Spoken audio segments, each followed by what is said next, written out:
Análise de Ballerina, expectativas, decepções e pontos altos no vídeo de hoje. Vamos mergulhar na minha experiência com Ballerina, o mais recente spin-off do aclamado universo de John Wick. Ballerina chegou com a promessa de expandir ainda mais o universo complexo e cheio de ação que amamos em John Wick. Com Ana de Armas no papel principal e a participação de nomes como Norman Reedus e Keanu Reeves, a expectativa era lá em cima. Infelizmente, para mim, o filme não conseguiu atingir todo o potencial que eu esperava, e a decepção com alguns pontos foi inevitável. Vamos direto ao ponto que mais me incomodou: o roteiro. Como fã da franquia, esperava uma história mais robusta e desenvolvida para este universo tão rico. O ritmo e a construção da trama pareceram em alguns momentos apressados ou pouco explorados. Minha maior frustração, no entanto, veio com a participação de Norman Reedus como um grande fã do trabalho dele, especialmente em The Walking Dead. A expectativa era vê-lo com um papel de destaque, que realmente adicionasse algo significativo à narrativa. Contudo, sua aparição foi muito pequena, quase um cameo, o que me deixou bastante decepcionado. Para um ator do calibre dele, parecia um desperdício do seu talento e uma oportunidade perdida de enriquecer a trama com um personagem mais profundo.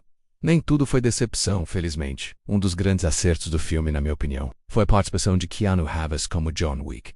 Ao contrário da participação de Reeves foi muito bem aproveitado na história. Sua presença não foi apenas on first service vazio, ele realmente teve um papel relevante que se conectou organicamente com a jornada da protagonista e com a linha do tempo estabelecida na franquia principal. Para os fãs de John Wick, essa conexão foi um respiro e um lembrete do que torna esse universo tão cativante. Vamos falar da protagonista, que considero um dos pontos mais polêmicos do roteiro: a sua evolução quase instantânea. O filme parece forçar a ideia de que a personagem de Ana de Armas atinge um nível de habilidade e letalidade equiparável ao próprio John Wick em um período de tempo muito curto. É como se ela virasse a chave e de repente já fosse uma assassina impecável, dominando todas as técnicas e superando desafios complexos com uma facilidade que, para mim, parece irrealista dentro do próprio contexto estabelecido pela franquia. John Wick é construído como uma lenda, um homem que passou por anos de treinamento e experiências traumáticas para se tornar quem ele é. E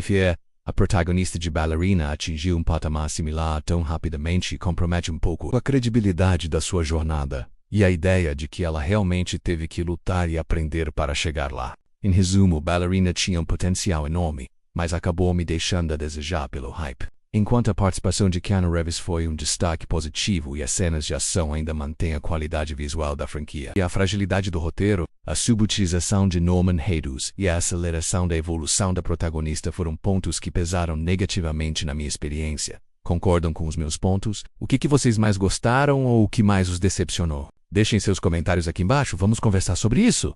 Valeu e até a próxima.